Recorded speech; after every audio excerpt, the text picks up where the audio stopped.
And he said, nope, on us. Come back another time, stay longer, pay, but just consider this a gift since you're so in love with it and it's your first time. And I thought, wow, that doesn't really happen much in the world that I know of. This is the Desert Lady Diaries podcast, 30-minute conversations with women who have found their home in the Mojave Desert. I'm Dawn Davis, and this is episode 122. Find out more about the podcast at desertladydiaries.com or engage with guests, listeners, and me on Facebook and Instagram at Desert Lady Diaries. Carol Ann Seddon, a.k.a. Dusty, is a SoCal native who relocated to Joshua Tree in search of reinventing herself after burning out on a stressful 20-plus year corporate career in Orange County. Months of healing and a series of serendipitous events led to self-employment and ultimately a more fulfilling and authentic life. In 2016, she became the owner of Dusty Deserette, a fashion shack of eclectic clothing. Do you realize how hard that is to say? Anyway, as a voiceover, I can say that. Like, what? A fashion shack of eclectic clothing for guys and gals in downtown Joshua Tree. She's also a designer and creator of original apparel and accessories. Welcome to the podcast. Thank you, Dawn. What was your first experience with desert? That would have been mid-90s, 94 or 95. I had never been to the desert before, to my knowledge, and I met a group of friends who were coming out to the desert on archeological digs. Oh, interesting. Yeah, and I was very intrigued, and I was invited to come along, so I did. And it was camping, and it was about 4 digs per semester, because it was actually through a class that was offered at Fullerton Community College in Orange County. So I started joining that group, and immediately fell in love with the feel of the desert.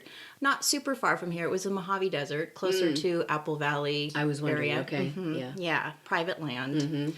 The air was dry. The breeze was different. It was quiet. It was so much different than everything I had known in the city, in the suburbs. What were they digging for? It was private land, and there were findings every semester, and they weren't necessarily digging in hopes of finding something specific, but they were collecting what they would find, be it flora, fauna, whatever it may be, bones. And then in the classroom section of the class, we would then classify the findings from the previous dig. So I really enjoyed the dig part and the screening of the dirt and identifying, is this something that we should keep? But when it came to the classification of things, that was a little more challenging. It takes time to kind of really know how to do that. So yeah, that was my first experience in the desert. What did they find? Pieces of charcoal that you could find, not necessarily charcoal, but there were remnants of fires, so charred rocks and plants that had been thrown into the rocks. Pieces of juniper and other stones that would have been like tools that they used. We didn't find a lot of pottery when I was there, but I imagine there was some. And we were broken up into groups, so I only know what my group had found. Right. Yeah. That's cool. Yeah. Wow. Yeah. So then what was your experience with the Joshua Tree area? So that came later. In about 2005, October, I was coming back from a camping trip at Mitchell Caverns, which is kind of off of the I-40, and it's this really cool cave with stalactites and stalagmites. And coming back, rather than going the way that I had come, I thought, let me see if there's a detour and different things I can see before I go back home to Orange County. And looking at the map is when I saw, if I go through Amboy and go here and there, I can end up in Joshua Tree. And I've heard of that, but I don't know much about it. Maybe that would be kind of cool. So did that and camped rather spontaneously at Indian Cove in 29 Palms. And got there at night, pitched the tent at night. Didn't really have a very clear understanding of what landscape I was in until the next day when I awoke, exited the tent, and the sun was up, and I was just like in a completely different world, surrounded by big boulders and blue skies and beautiful contrast of colors and textures and everything. Do you remember what your initial response was to that? Oh, it was just seemed so magical. I mean, it was unlike anything I'd ever experienced. Right. And the ranger eventually made his rounds, stopped by our site, and, we explained that we had never been here before and that we came late last night and there was no way to pay that we could see, but that we were willing to pay at that time for the one night because we were leaving that day. And he said, nope. On us. Come back another time, stay longer, pay, but just consider this a gift since you're so in love with it and it's your first time. And I thought, wow, that doesn't really happen much in the world that I know of. And I made it a point to go back a year later, October 2006. And then from that point forward, it was like every 6 months, every April and every October, which seemed like the best weather months. And it was always camping. But throughout the years, as I started coming here, I started getting to know different pieces of it a little bit. And I started coming out like, oh, well, rather than just April and October, how about being out there for New Year's or for my birthday in February or for a show at this place called Pappy and Harriet's I'd never heard of. So I started coming out more and more, and it wasn't always camping. I would usually stay at the Joshua Tree Inn if I wasn't camping. And just little by little got to know the area kind better. of widening your scope of what you were seeing. And I find that sometimes now at the shop, people come in and will say, yeah, we usually just drive into the park. We've never explored the town, so we thought we'd do that today. So right. That's great. That's, I guess, how it starts. You start taking in a little bit more and feeling a little bit more and meeting a few people and that sort of thing. Yeah, and for me, I didn't even enter the park for at least 3 years because I thought, just driving up and down the Highway 62 and seeing the landscape and the vastness of it and all the Joshua trees and the hills and rocky areas, and then being at the campground a lot and how beautiful a campground that is, I thought, well, what more does the park have to offer than this? Boy, was I naive, because when I finally did go into the park about 3 years of several trips later, I was just, mind blown. Yeah, and a lot of people are surprised, like they'll ask, did you move here for the park? Because there are a lot of people who have, especially if they're climbers, I think. Right. Or just really hardcore hiking, exploring kind of people. Right. They will say, yes, I moved here because of the park. But Right. there are a number of people who just like the feeling and the vibe, and they get enough of that scenery, like you said, up and down the highway. Right. So talk to me about how you made the decision then to pick up and leave Orange County for Joshua Tree. Yeah, so that came as a surprise to me, actually, because all those years that I've been coming here, 10 years or so, I always said, God, I just love it here so much. It's such a great getaway. I love recharging my batteries here, and I find inspiration when I come here, but I could never live here. I just really, I always said that. I was like, the summers would just be way too hot. The winters would be way too cold for me. And how on earth would I ever make a living out here? So I just never considered moving out here. It was just a place to come to just to get away. Yeah. So after 10 years of coming here, I eventually met somebody who about a year after that I started dating, and who lived out here already. And so it's not a super long distance relationship from Orange County to Joshua Tree, but still it's, So Takes some effort. It does take some effort, coordinating schedules. And I only had weekends. Right. So I was limited with my time.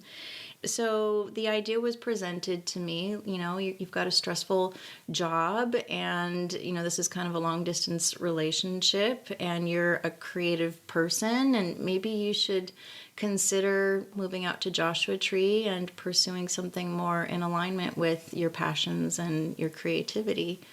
And I, again, was like, oh, how could I do that?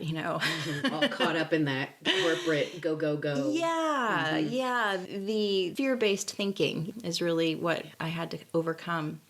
I was at the home of Paula and Karush on art tours, and I was talking to them about how they had moved out here several years before. And I said, but how did you plan, to make a living? And they were like, you can't plan. Even the best plans don't go according to plan. You just kind of have to have blind faith. Yeah. And I was like, oh, I don't know how to do that. I've never done that.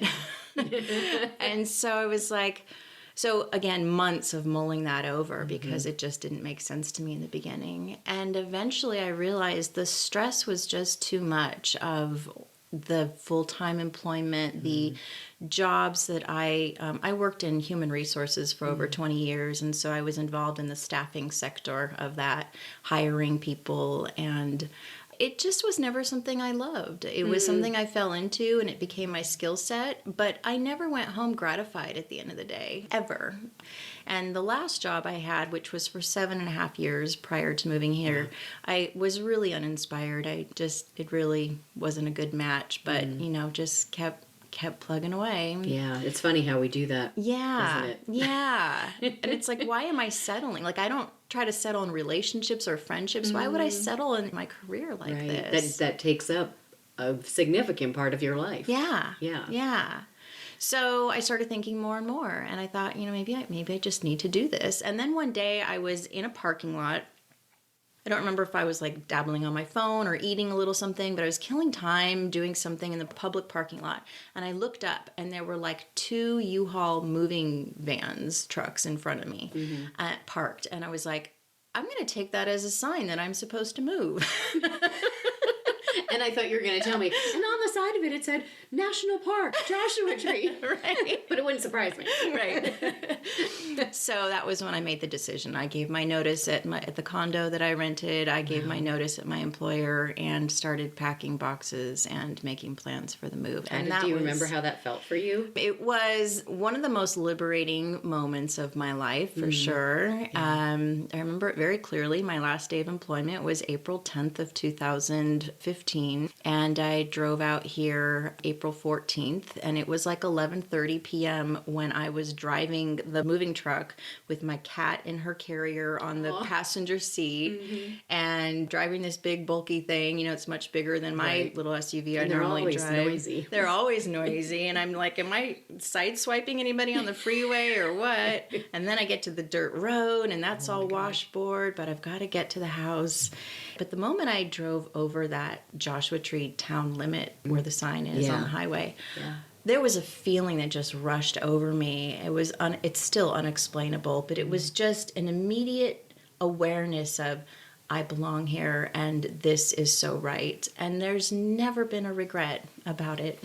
That's fantastic. Yeah. So with all of the concern about how am I going to make a living here, talk to me about these serendipitous events. Yeah, so I was fortunate enough to have moved here with some funds that I could get by for a little while. Not for a long time, but I didn't have to search for employment or figure out my new path in 30 days or anything. So I took the time to kind of immerse myself in the social circles and get to know my community members, and made a lot of acquaintances and built some friendships and felt more and more comfortable in that arena. And as the end of that year, 2015, started approaching, that's when I was like, I really need to figure out what I'm going to do. And I just kept coming back to something that had been there for so many years, which was clothing. I've loved clothing since I was about 12 years old. And when I was a teenager, I used to go to these vintage stores and resale stores and thrift stores, and none of them even exist anymore. But they were my favorite stores. They had such character, and the people that worked there and owned them just seemed like they had the life to me. And I had been collecting clothing for years, and while I was working full-time in Orange County, I kept thinking, how can I do this on the side? Should I try to, find pop-up events or swap meet, or, how can I do this? But my energy was just always so sucked up that I just, couldn't figure out how to, do that in addition to. So when I moved out here, I brought all of those things with me, and I started taking them out and unpacking them and hanging them on a big clothing rack and taking a look at what I had, because it had all been in boxes and bags. And I was really excited about looking at the collection. I'm like, I have got to sell this stuff. But I really didn't want the overhead of a big brick and mortar. I thought, I've never done this before. I'm not a business major. I don't know anything about being in business for myself. So I don't want to risk just going under in a couple of months. So the only option that seemed to be out there for me was online. And I just dreaded the idea of doing eBay and Etsy. I give so much credit to people who do it, because I know there's a lot of headaches that go along with it. I have friends who do it. and you're just constantly involved with online inquiries and shipping and packaging and didn't fit, I got to send it back. Yeah, and I didn't really want to deal with that. I wanted to deal with the customer. I wanted them to be able to do what I love to do, which is look at the clothing item, feel it, try it on, form a connection with it, make sure it's like, oh, I have to have this. I wanted to offer that. Right around then, like, I had just come up with the name, but still didn't really know how I was going to do all this. And the Beatnik Lounge was having their first punk rock sewing circle. Oh. It didn't last long, but it was on a Thursday night in February 2016. And I decided to go to that because I had made clothes when I was a teenager and had always wanted to get back to that. I had had a sewing machine for years, and I thought, I'm going to take my sewing machine down there with a project, and I'll see who I meet and what comes of it. And while I was there, I met a few people. One of them, her name was Tracy Trotter. She and I just sort of gravitated towards each other. And she said, I have a little shop downtown in the Sun Alley Shops area. You should come by and see me sometime. And I said, okay. So that was a Thursday night. On Saturday, I went to go see her. I didn't even know what Sun Alley Shops was. Oh my goodness. I had been here for almost a year. And I mean, it's just one of those little alleys, those little courtyards. You just, if you don't look, you pass it. So I walked in and I found her shop and we got to talking and I tried some clothes on of hers and I made a purchase. And I said, gosh, you know, you're really doing what I want to be doing. And she said, well, there's a space available here. And I said, oh, I couldn't, I mean, you're already doing this. I don't want to create. She said, no, it's okay. To me, the more the merrier, which is kind of the opposite of, you know, what I would have expected. Right, exactly. Yeah. There's enough for everyone. Right. Kind of from that perspective, right? Yeah. Yeah. So I called the number and I applied, and 3 days later I had it. I put my deposit down, and then I was painting, and by February 13th, I was having my soft opening. So it'll be my 4-year anniversary. Congratulations. Thank you. Yeah, that's wonderful. Yeah. And what happened to Tracy's place then? Tracy ended up relocating to Arizona. Oh, okay. I want to say maybe about a year after I opened up my shop. So that was a move that kind of came into her path, and so she took that. So there have been several people who have come and gone in the space since then, but yeah, she was really, just one thing led to another. Yeah. It's amazing how that happens. You Yeah. just meet the right people at the right time in the right place. Exactly. Yeah. Yeah. And it is going back to that fear of, oh my God, how am I going to manage out there if I leave this job? It's that fear-based thinking. And I think that also goes along with that competitive kind of feeling as well. Right. Whereas when you're open to there's enough for everyone, it doesn't really matter. Right. Because someone that's going to walk into your place might buy one in yours and somebody else's, or if not, another person will walk in there and buy, and they'll walk into yours and buy. You know, exactly. It's hard to, and just having my shop for the 3 months or so that I've been doing that, it's amazing to just kind of watch. It's a fascinating business, the retail industry. It's becoming more fascinating to me as I'm doing it, just to wonder, you know, when people walk in, they may pick up something that you never imagined they would have picked up. Right, you know? right. yeah. Or the person you think is definitely going to buy something, you know, just kind of pops in, looks around, and leaves. Or Right. Yeah. And I'm like, but you look fashionable. Right. Why didn't you try anything on? My favorites so far are the ones that walk up to the door, look in, and walk away. Right. Yes. I want to get inside their head and go, okay, what was it you were expecting? Right. We're looking for something specific. Yeah. What's going on in there? It's just been a lot of fun. Yeah. So now that you've been here in the community for as long as you've been, what are some of your favorite places to go or things to do? It's challenging having a business. Let's start with that because of the hours involved, and even hours outside of the store, even though you might try and get as much done as possible while you're in the store. So what are some ways that you spend your time when you're not? I grew up very introverted and shy, and I'm an only child, so alone time is really comfortable for me and really necessary for me. And putting myself in a retail space for 3 or 4 days a week really does drain me because there's so much social, Right. such a social aspect of it. Right. And so I really have to recharge after that. But it's good. It's not like, oh God, I'm so drained. It's a good thing, but I really find that I kind of have to just like, okay, I'm going to go hibernate now. And right now I've got so many other things going on, so my time is really occupied. I have plans to take a mobile version of the shop on the road this year. Fun. Yeah, so I'm converting with my partner an old gypsy cart trailer into what will be a pop-up trailer. Fun. Yeah, so that's happening.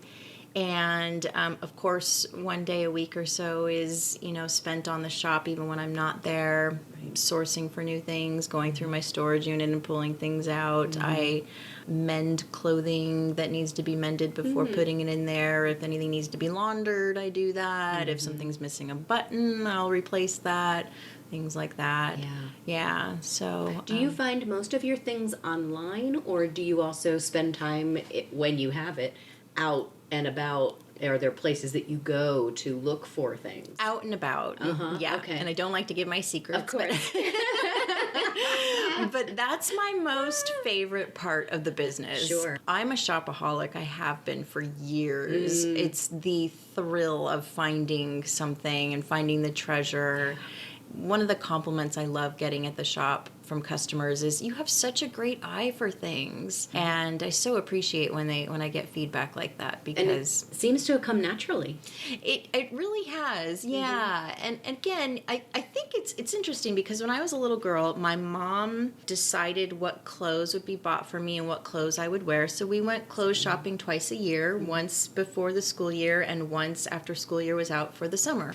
And I never really got a say in what those clothing, I had to go with her, but she picked everything out on the racks for me and put them in my dresser drawers and closet. And anything that was a dress or skirt, I ignored the whole school year. And I wore, pants and shorts religiously. And I was very simple, and again, working with a very limited wardrobe that I had no say in. And there was no black in it. My mom thought that was a very mature color for children to wear. And so when I hit 12, there was something really rebellious that kicked into me. And 12 and 13 is like when I just was kind of like, I'm going to do my own thing now. And it was pretty ballsy, and I put my mom through hell for years. I started wearing black clothes, and I started cutting my own hair in a very punky sort of way, and started just developing yourself. Exactly, developing my own identity through the expression of clothing and my looks. Yeah, Right. And it's never gone away. Working the corporate life for so long and having to be in a business casual / business, sort of world for so long, I think that I lost touch with a lot of fun, spontaneous sort of like, I just want to wear this today. It was more like, this is what's acceptable, this is appropriate. And I think we're kind of the same age group when it was probably like that whole khaki era. Yeah. The corporate casual uniform. Yes, yeah. Not a lot of variety there. No, not at all. Not at all. Yeah, so it's been fun getting in touch with how do I express myself again with clothing. Yeah, right. I tend to dress based on my mood, so I don't have one specific look. When I was a teenager, I think I formed a couple different looks that I really stayed glued to for a while, but these days I go back and forth between whatever seems to fit my mood. And is it mostly vintage in your shop? Mostly vintage clothing? That's the interesting thing. I never set out to be a vintage clothing store. I just wanted to be a resale clothing shop because those were the types of shops as an adult that I enjoyed going to. There's one in particular that I used to love, and I don't know that it exists anymore, in the Carlsbad area. That shop just had these amazing secondhand things, but it wasn't thrift store. It was all really like, selective clothing. I was so impressed by it, and it really inspired me. But in my collecting over the years, there would always be a random vintage item or so, but I knew nothing about it. There's so many of my peers are hardcore vintage clothing people, and they know exactly what era and what it's called, and I don't have that knowledge. And so not long after I opened my shop, customers started saying, "Oh, this is a cute vintage place," or "Oh, I love your vintage shop," and I was like cringing because I'm like, I'm not a vintage shop. Stop saying Don't that. call me that. Like I couldn't. It wasn't that I was so turned off by vintage. Yeah. It was like I shouldn't be credited in that way because that's false. Like don't credit me for that. I know nothing about it. And it just wouldn't stop. And so over time, I thought, this is telling me something, that I need to incorporate vintage. That's what the big craze is about. And people are thinking that that's what I am, so I should probably put a little more effort into making it such. So it's still a mix. It's vintage. It's previously loved, as I like to call it. There's always some, a few items in there that are handmade, one of a kind. And then there's always a few items in there that are brand new with tags, never worn. So it's eclectic. It's a good mix. Yeah. Well, and I think I like those kind of places myself too, or just even going to a standard old thrift shop like Angel View or something, because you are going to find some things that you're not going to go to Marshall's and get off the rack and then show up to a party or something and someone else is wearing. So true. It's a little, your chances of that happening are slim to none. That's when right. you do that kind of shopping. Yes. Now that you're moving into that direction, have you done any work around boning up on those eras and things like that? Or have you just decided that you've obviously got some kind of internal sense that knows when you look at something that that's good and you just bring that? It's mostly that, and it's also a mixture of, I don't put anything in my shop that I don't personally like it on some level. So even if I wouldn't wear it, do I like it as a garment? Do I think that other people would like it as well? If it doesn't speak to me, then I'm not going to select it for the shop and put it on the rack for sale. Right. And that goes for vintage too. I've been in some vintage shops where I personally just didn't like a lot of what was there. A lot of things with holes or stains, a lot of polyester or overpriced items. And I've been in some vintage shops where like, wow, everything in here is like in good condition and priced appropriately. And so those are all key things for me. I want to look at the item and think, maybe I wouldn't wear that, but that is darn cute. And it's in great condition. The zipper works. There's no holes, no stains. So that's going in the shop. I'm getting better at like, okay, that's 60s, that's 70s, and some of it's really obvious, but there's so much that, again, it's not like I had a really fashionable grandma that I could tell, like, oh, she wore that in the 50s and she wore that in the 60s. And so I didn't have a guideline like that. Or a fashion school background, really. Right. Yeah. Correct, yeah. And because we are in a tourist market, I mean, that's a fact. Do you have any challenges? Do you find you have any challenges in being in a tourist market? Do you have to work harder to get local business? How does that all shake out for you? I definitely see challenges there. We get so many people, as you know, probably with your shop, walking in with their hiking gear on. They just came out of the park. They're really not expecting to go clothes shopping. Our fitting room is outdoors. It's private, but it's outdoors. It's not like something you'd find in a Marshall's or a department store. No, that's part of the charm. Exactly. And, and most of the time that's the feedback too, which is great. So, I feel like, and I have felt consistently for the 4 years now, that I just sort of sit and wait for the people to come in and find me by random chance. And that's why I'm excited to do a mobile version of the shop and go target specific audiences that, like vintage markets and flea markets and specific pop-up sites where vintage is welcome and people are going there in hopes to find that and shop for that. And while keeping this shop open as well, because I love repeat customers. That's like my favorite. And those are usually locals, anywhere from the Morongo Basin to Morongo Valley to 29 Palms. But once in a while, I'll get an out-of-town tourist who'll come back to see me too. That's and great. I love that. Yeah. That's fun. Well, believe it or not, it's that time. It's that time. It's that time to shake the jar. It's the new sound. Of rattle rattle diary unlocked questions. Oh, that was a better sound. I like that. What I'd like to do is have you pick 2 chips out of the jar. All right. I'm not looking. Okay, don't look. And what I'm going to do is I'm going to ask Carol questions based on the numbers she selected. And if you're interested in hearing her answers to those questions, you can go out to desertladydiaries.com and click on the support page and select the Patreon option. That's where you can sign up to become a patron of the podcast. And not only will you hear Carol's answers to her questions, but you will have access to the entire back catalog of Diary Unlocked since January of 2019. So there's quite a bit out there. Exciting. So let's see what questions I have for you. Okay. Looks like we have 4 and 10 to start. What was the last gift you gave someone? Who or what inspires you?